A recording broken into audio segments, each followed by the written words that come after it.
왕이신 나의 하나님, 내가 저를 높이고 영원히 제 이름을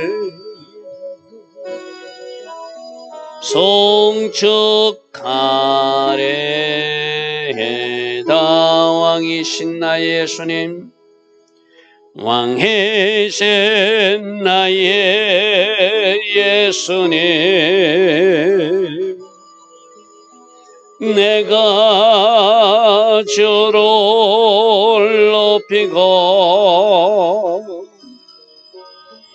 영원히 제 이름을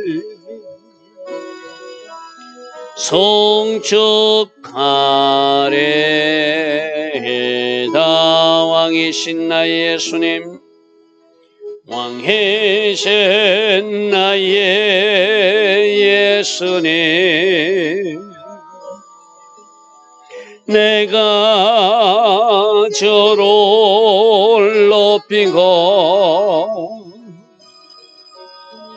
영원히 제 이름을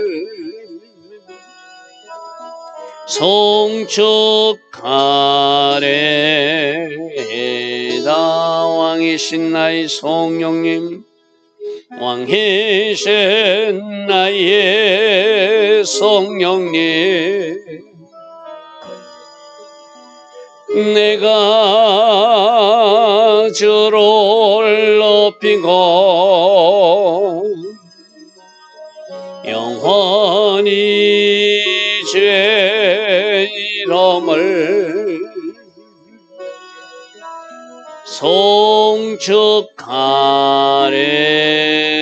송축하리이다. 아멘. 좋으신 아버지 하나님, 오늘도 우리에게 새벽 은혜 주시니 감사합니다. 날마다 새벽마다 말씀으로 찾아와 주시고 말씀으로 우리를 교훈해 주시며 말씀으로 우리가 하나님의 자녀들 될 수 있도록 인도하여 주시니 감사합니다. 오늘도 새벽 말씀을 통하여 우리가 어떤 방향으로 나가야 되는지 잘 새기는 은혜가 있게 하시고 또 주신 말씀대로 살아냈기에 결과가 복이 되는 인생들 다 되게 하옵소서. 오늘 하루도 하나님 계획하신 아름다운 하루로 우리 모두를 인도하여 주실 줄 믿사옵고 예수와 하마시아 이름으로 감사하며 기도드리옵나이다. 아멘. 오늘도 새벽에 일어나 하나님을 예배하는 여러분들을 축복합니다. 자, 어제는 엘리야가 이세벨이 죽인다는 소리를 듣고 조금 좌절하는 낙담하는 모습 속에 예수님께서 천사의 모습으로 두 번씩이나 나타나 가지고 어루만져주고 또 먹이고 그리고 한 열흘만 하면 호렙산에 갈 수 있는 길을 40일 동안 가게 하셔서 돌보시고 채우시고 공급하셔서 드디어 하나님의 산 호렙산에 도착하게 하는 모습을 살펴보았습니다. 자, 오늘 11절부터 여호와께서 또 나타나서 말씀하시는데 뭐라고 말씀하지만 너는 나가서 여호와 앞에 서라. 내가 이 산에 왔다 이 말이죠. 그죠? 이 호렙산은 모세 할아버지에게 나타났던 여호와 하나님, 바로 시내산에서 말씀을 주신 그 하나님이 오늘 또 엘리야에게도 너 내 앞에 서라. 내가 이 산에 왔다. 이렇게 하십니다.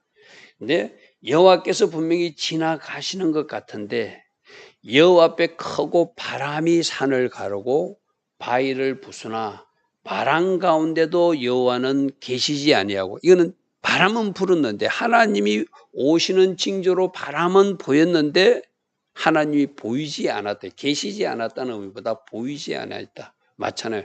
성령님도 성령이 바람이 불 때 바람만 보이지 성령님은 안 보이잖아요. 그죠? 그러니까 하나님이 나타나시는 모습으로 강한 바람이 불었는데 하나님은 보이지 아니했습니다. 그리고 바람의 지진이 일어났는데 지진도 하나님이 나타나. 시내산에 하나님이 나타났을 때 막 지진이 나고 산이 막 진동하고 나팔 소리가 나고 이랬잖아요. 전부 다 하나님이 나타나시는 모습을 여러 가지 형식으로 보여주지만 정작 하나님 모습은 안 보였잖아요. 지진도 분명히 하나님이 오시는 모습으로 나타났는데 여호와께서 계시지 아니었다, 보이지 아니하셨다. 하나님은 안 보이시는 분이죠. 바람으로도 지진으로도 하나님이 나타나신 징조만 보여주실 분이죠. 그래서 또 지진 위에 또 불 모양도 있었는데 모세 만나줄 때 가시떨기에 불 붙었듯이 뭔가 불도 있었는데 그 불만 보였지 여호와는 보이지 않았다는 거예요. 지금도 우리는 마찬가지잖아요. 성령님이 우리에게 눈에 보이는 건 아니잖아. 때로는 불로, 때로는 또 강한 임재로, 영광으로 우리가 하나님이 오셨음을 알 수뿐이죠. 그죠? 근데 불 후에 지금까지 불로도 보이지도 않고 지진으로도 보이지도 않고 바람으로도 보이지는 않았는데 불 뒤에 소리는 들렸다는 거예요. 마찬가지잖아요. 지금도 여러분들이 내적 음성으로 하나님이 누구누구야 이름도 불러주시고 내가 너를 사랑한다 말씀도 해주시고 때에 맞는 말씀도 공급해 주시잖아요. 우리가 자꾸 하나님을 보려고 하지 말고 하나님은 분명히 불로도 찾아오시고 지진으로도 찾아오시고 바람으로도 찾아오시고 강력한 영광과 임재로 찾아오세요. 그때 우리가 정작 들어야 될 소리는 하나님의 음성이라는 거예요. 할렐루야 하면. 할렐루야 하면. 눈에 보이지 않지만 하나님은 분명히 소리로 우리에게 말씀하신다. 그래서 세미한 소리가 있는데 엘리야가 그 소리를 듣고 하나님이 오셨구나 하고 겉옷으로 얼굴을 가리고 하나님을 우리가 보면 안 된다는 그 구약의 어떤 내려오는 부분이 있었잖아요. 그죠? 나가서 굴어기의 섬에 소리가 그에게 임하여 이르시되 엘리야야 네가 어찌하여 여기 있느냐. 몰라서 묻는 거 아니죠. 너 여기 왜 있는지 아느냐 이렇게 묻는 것과 같아요. 내가 너를 여기까지 인도했다. 네가 상한 마음이 있기에 내가 어루만져 줬고 네가 뭔가 이렇게 먹을 것이 필요해서 떡도 주고 고기도 주고 내가 마실 것도 주고 또 너에게 더 필요할 것 같아서 10일이면 올 수 있는 길을 40일 길로 만들어서 내가 너와 같이 이 강약길로 왔다. 근데 네가 여기 온 이유가 있다. 네가 해야 할 일이 있고 사명이 있기 때문에 내가 너를 힘을 돋워주고 뭔가 에너지를 공급해서 너에게 그 일을 맡기려고 이 사명의 산, 호렙산, 신의 산에 너를 불렀다 이 말이죠. 할렐루야 아멘. 여러분들도 하나님의 음성, 이 새벽에 일어나서 여러분들이 기도하는 것도 중요해요. 1차적으로 하나님의 음성은 우리가 기록된 말씀 중에서도 임하시겠죠. 그죠? 근데 여러분이 깊은 기도로 들어가면 하나님이 뭔가 여러분이 말씀하시는 게 있을 거예요. 잘하고 있는 것은 잘하고 있다고 칭찬해 줄 것이고 뭔가 고칠 것이 있어서 너 이것 좀 고치라고 말씀해 주실 것이고 또 여러분이 알아야 될 일이 있다면 네가 앞으로 이 일에 쓰임받을 것이니까 이 일을 준비했으면 좋겠다. 다양한 음성이 들려줄 줄 믿습니다. 그래서 이 새벽에 일어나 하나님 앞에 기도도 하지만 주의 음성 듣기를 사모하는 여러분 되길 바랍니다.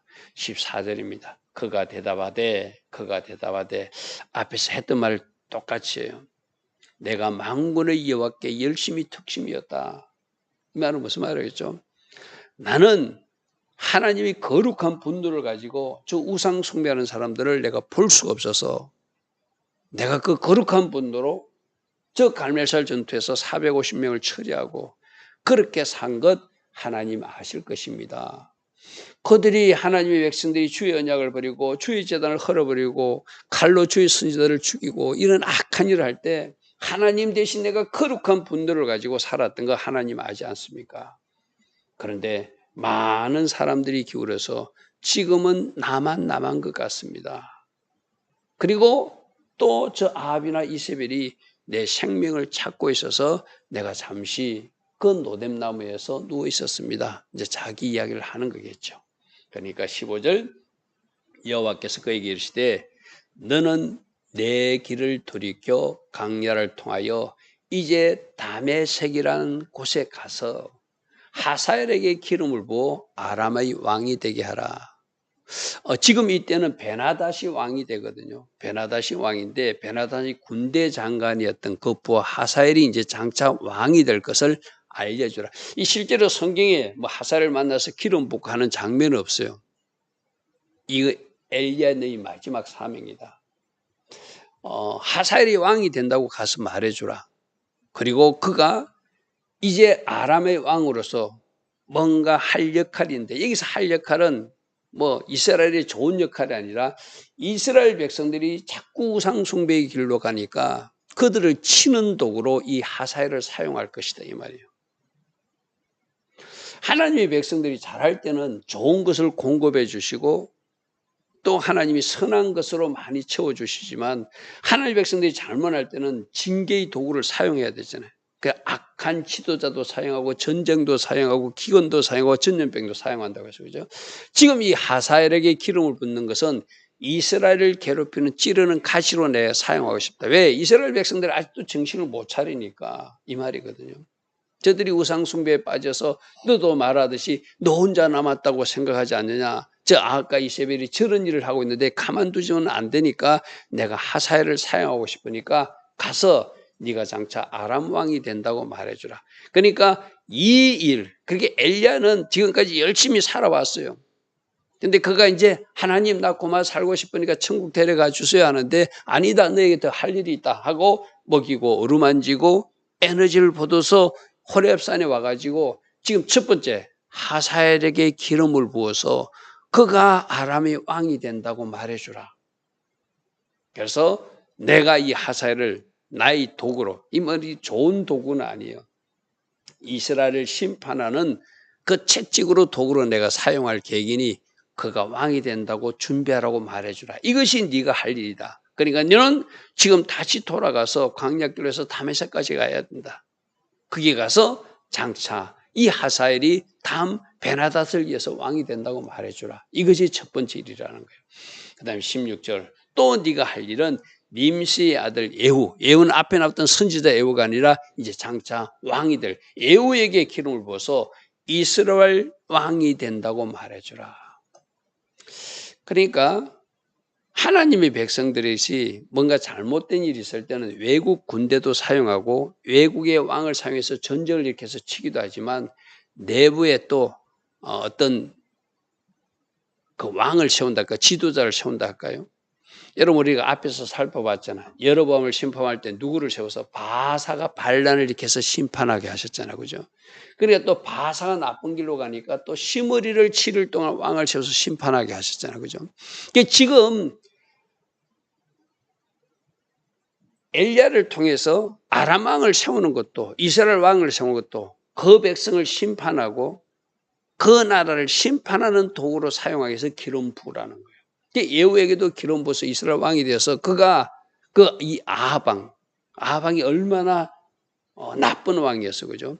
이 아합왕을 심판하는 조건으로 예후를 왕 삼겠다는 거 쉽게 말해서 왕이 되게 하고 너는 또 사바스 아들 엘리사에게 기름을 부어서 이제 세 번째 사명은 너도 이제 나의 나라에 올 때가 됐으니까 너 후임자를 세워서 엘리사가 너 대신 선지자의 사명을 감당할 수 있도록 지금 이 엘리사는 저 농사꾼으로서 농부 일을 하고 있는데 밭 갈고 있는데 거기 찾아가 가지고 엘리사 네가 나 엘리야의 뒤를 이어서 이 직무를 감당해야 될 사람이라고 말해주라 이거예요.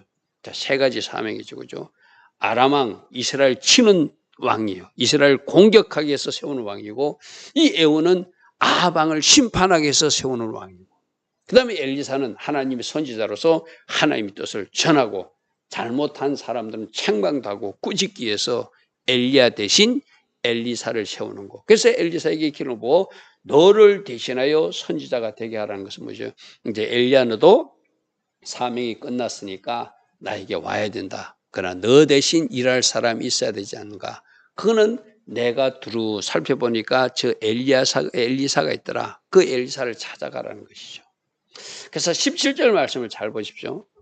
하사엘을 아까 심판의 도구로 사용한다고 그래서 아람하고 그러죠. 그래서 하사엘을 칼을 피하여서 그가 살아남더라도 내가 또 다리 세우는 이 예후왕이 심판하여서 그들을 죽일 것이고 또 예후의 칼까지 피하면은 이 엘리사가 나타나서 그들을 심판하게 될 것이다. 그 지금 17절 말씀을 보면은 엘리야가 지금 가서 하사엘을 세우는 이유도 예후를 세우는 이유도 엘리사를 세우는 이유도 하나님이 이스라엘 악을 심판하기 위해서 이방인 왕도 세우고 북이스라엘 왕도 세우고 선지자를 세워서 그 일을 하게 하는 것, 이것이 네가 마지막 할 일이라는 거예요. 그래서 그들이 사명이 있음을 알려지고 준비하게 해서 하나님 때 그들이 하나님의 도구로 쓰임받을 수 있도록 네가 이제 마지막 사명을 감당하라. 그래서 하사엘은 나중에 이스라엘 공격하는 적군의 왕으로, 예후는 그 이스라엘 왕으로서 아합 왕과 이세벨을 심판하는 왕으로, 그 다음에 엘리사는 하나님 말씀으로 책망하고 잘못한 것을 또 꾸짖고 하나님이 기적과 이적을 보여줘서 하나님으로 돌이키는 그 일을 감당하기 위해서 이 세 가지 사명을 누구에게 맡기는 거예요? 엘리야에게 지금 맡기는 거예요. 이것 때문에 내가 로덴나무 밑에서 어루만져주고 먹이고 살려서 호렙산까지 인도했다는 거예요. 18절. 그러나 너 너무 걱정하지 마. 너는 자꾸 네 혼자라고 그러는데 내가 이스라엘 가운데 7,000명을 남겨둘 것이야. 하나님은 미래를 위해서 다음 세대를 위해서 뭔가 남은 자들을 남겨주거든요. 하나님이 심판하지만 그 중에도 남기시는 사람이 있어요. 하나님이 남기고 싶은 사람이 노아 홍수 때 노아의 가정 8명이 있잖아요. 그죠? 그래서 계속 남은 자의 사상은 하나님 쪽에 있는 거예요. 그래서 각 시대마다 하나님이 남기고 싶고 그 남긴 뿌리를 통해서 싹을 피우고 싶은 사람들이 있는데 너는 이스라엘 가운데 절망하고 있지만 내가 남겨둔 7,000명이 있으니까 걱정하지 말라는 거예요. 그들이 뿌리를 내릴 것이고 그들이 뭔가 연결해 가서 다음 일도 잘 감당할 것이다. 내가 이스라엘 가운데 7,000명을 남길 것이다. 다 바알에게 무릎 꿇지 아니하고 이렇게 잘 버텨나온 바알에게 입맞추지 아니한 여호와의 신앙으로 잘 무장된 남겨진 자들이 있다. 여러분 결국 노아의 홍수 때 8명을 남겨서 그 노아의 가정으로 세판짜기를 하듯이 저 이스라엘에도 7,000명을 남기듯이 마지막 때도 천국 입성하는 사람들은 하나님이 남기고 싶은 사람이에요. 무슨 말인지 알겠죠? 그죠? 온 세상을 심판하고 싶지만 하나님이 남기고 싶은 정결한 신부들을 남겨서 하나님 나라에 입성하게 해서 그들로 새로운 하나님 나라, 그 나라가 시작되게 하시는 것. 그것이 하나님의 계획이거든요. 그래서 하나님이 오늘 이 세상에서도 심판할 때 남기고 싶은 사람으로 우리는 살아야 되겠죠. 그러기 위해서는 정결한 신부로, 그리스도의 제자로, 그리스도의 군사로 우리가 하나님 맡긴 일을 잘 감당하며 제자리에 서 있으면 하나님이 이 온 세상을 썰어 없애도, 온 세상을 썰어 없애도 남겨지는 사람들이 되겠죠. 여러분, 이번에 저 강릉에 불이 났잖아요. 그죠? 강릉에 불이 났죠. 뉴스에서. 여러분들은 어떻게 보았는지만 그 뭐 펜션이나 많은 집이 다 타버렸는데 집 한 채가 하나도 거슬리지 않고 남겨진 집이 신문에 보도된 것을 저는 유념해서 봤거든요. 아, 마지막 찬하는 때도 저렇게 남겨지는 하나님이 도피처가 있겠구나. 하나도 불에 거리지 않고. 물론 그분은 그 자기 집이 숲 가운데 있기 때문에 그 외장재를 불에 타지 않는 방염제로 대비하고 유리도 그렇게 하고 해서 그렇게 대비했다더라고요. 그럼 우리들에게 대비하는 우리가 덮어야 될 우리들의 외장재는 뭐죠? 예수 보혈이잖아요. 예수 보혈로 우리들의 집을 잘 덮어버리면은, 예수 보혈로 완전히 덮어버리면 이 세상 어떤 재앙이 왔을 때도 예수 방주 안에 들어가 있는 사람들이 보존되듯이, 물론 그 불행한 사건에 다른 집 많이 탄 집은 불탔지만 유일하게 그 불난 집 가운데 한 집이 남았듯이, 아, 우리도 마지막 때 남겨지는 비밀이 있구나. 그분은 외장재로 집을 잘 지어가지고 그 집을 남기겠다시피 그 불타지 않게 보존되겠듯이 우리는 예수볼로 덮어서 마지막까지 주의 청결한 신부로 남겨져서 천국 입성하는 사람 되는 거, 그것이 우리 비전이 돼야 되겠죠. 그죠? 저는 요서를 봐도 그렇게 봐지더라고. 아, 저렇게 남겨지기를 주님이 원하시는, 주님이 남기고 싶은 사람, 중직이 남기고 싶은 어떤 영역들이 있다는 거예요. 그죠?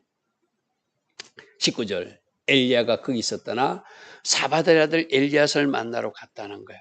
왜? 자기 후임자를 세워야 되니까. 가보니까 그가 12개리 소를 이렇게 몰고 있었다는 것은 소 24마리 가지고 뭔가 일하고 있으면 굉장히 그 당시 뭐 부유한 사람이, 잘 사는 사람이에요. 그런데 밭을 갈고 있었는데 자기는 12채 게리스와 함께 있었는데 엘리야가 거리로 건너가서 자기의 겉옷을 그 위에 던졌다는 것은, 이 겉옷은 자기 사명의 옷을, 직무의 옷을 상징하거든요. 제사장이 옷을 입듯이. 엘리사야, 너 이제 나의 사명을 받아라고 겉옷을 던졌다는 거예요. 겉옷을 던졌다는 거예요. 그러니까 20절에 그 일이 무슨 의미인지 엘리사가 알고 그가 소를 버리고, 지금까지 나는 소를 몰고 밭에서 일하는 농부에는 보지만 이제는 그 소를 버리고 마치 예수님 제자들이 그물과 배를 버리듯이 버리고 엘리야에게로 달려오더라. 예수님께 제자들이 다 버리고 달려오듯이 바로 그거예요. 그런데 한 가지 부탁이 있습니다. 이제 내가 당신의 제자가 돼서 따라가기 위해서는 부모와 잠시 인사할 시간을 주십시오, 이 말이죠. 청하건대 나를 부모에게 가서 입맞추게 하소서. 이제 나는 하나님의 사람으로 사명을 감당해서 집을 떠나야 되는데 인사할 시간을 주십시오. 그리고 나서 내가 당신을 따르겠습니다 하니까 엘리야가 그렇게 이르되 돌아가라. 내가 너에게 어떻게 하느냐? 그렇게 해도 좋다. 그렇게 해야 인간의 도리가 아니냐고 성락했다는 이야기죠. 그러니까 엘리사가 그를 떠나서 돌아가서 소 한 겨리수를 잡아다가 소 2마리를 잡았다는 거예요. 잡아서 소의 기구는 불사르고 이제는 나에게 더 필요하지 않는 베드로에게 거물처럼 나는 이 소가 더 필요하지 않으니까 이 기구도 필요하지 않다고 불살라버리면서 뭐 하는 거예요? 사명으로 결단하는 모습이죠. 여러분 배수진 병법 들었죠? 앞으로 전진하려면 뒤로 탈출할 배들을 다 불태운다는 이야기 들으셨잖아요. 그죠? 바로 그런 마음이에요. 내가 다시는 이 농사꾼으로 돌아오지 않는다. 나는 다시는 이리로 돌아오지 않을 거니까 이 농기구가 필요 없다. 그래서 불살라버리고 소 2마리 가지고 잡아서 이웃들과 마지막 잔치를 하고 그 고기를 삶아 백성에게 주어 동네 사람들에게 이제 잘 계시라고 인사하고 이 말이요. 일어나서 엘리야를 따르며 이제 수종들며 그의 제자로 따라가더라. 이 일 때문에 엘리야를 여기까지 데려온 것이죠. 그죠? 나머지 하살이나 에후에 대한 이야기는 자세히 나오지 않습니다. 그러나 성경에 자세한 기록은 나오지 않지만 엘리야는 그 사명도 감당해서 에후가 왕이 되게 하고 하살도 왕이 되게 했겠죠. 자, 오늘도 하나님은 우리 모두를 뭔가 사명이 있어서 할 일이 있어서 우리에게 생명을 남겨두셔요. 또 필요도 채워주시고 우리가 상한 마음이 있을 때 만져도 주시고 또 우리 필요를 공급해 주시고 에너지도 주시고 기름도 주셔요. 그죠? 기름 부음도 주셔요. 그러니까 여러분들도 하나님께서 맡기신 일이 무엇인지를 잘 하나님으로부터 받은 사명이 있다면 그 사명을 오늘 잘 감당하여서 나 다음 세대로 연결되는, 나 다음 세대로 그 신앙의 모습이, 아름다운 사명의 모습이, 직무의 모습이 잘 연결되도록 준비하는 그런 주의 자녀들 다 되길 축복합니다. 좋으신 아버지 하나님, 엘리야에게 이 사명이 있기에 그를 여기까지 데려와서 3가지 일을 맡겼습니다. 오늘 우리에게 하나님께서 맡기신 일은 무엇인지 잘 묵상해 보며 그 직무를 잘 감당하는 주의 제자들 다 될 수 있도록 우리 모두를 그 사명의 장소에서 온전히 하나님께만 영광 돌 수 있도록 성령님 우리로 알게 하시고 성령님 우리를 인도하옵소서. 예수와 하마시아 이름으로 감사하며 기도드리옵나이다. 아멘. 지금은 우리 주 예수 그리스도의 크신 은혜와 하나님 아버지의 영원하신 사랑과 성령 하나님 오늘도 우리 안에서 내주하시며 때마다 기름 부어주시고 성령 충만의 복으로 함께하여 주시는 그 은혜가 새벽에 일어나 하나님을 예배하는 주의 자녀들 머리 위에 또 오늘 금요 예배로 영광 돌릴 주의 자녀들 모두에게 지금부터 영원토록 영원히 함께하여 주시기를 간절히 축원하옵나이다. 아멘. 주님 감사합니다. 주께서 우리에게 맡기신 일이 무엇인지, 그 사명은 무엇이며 내가 감당할 직무는 무엇인지 잘 살피는 은혜가 이 새벽에 있게 하옵소서. 주님 감사합니다. 주님 감사합니다.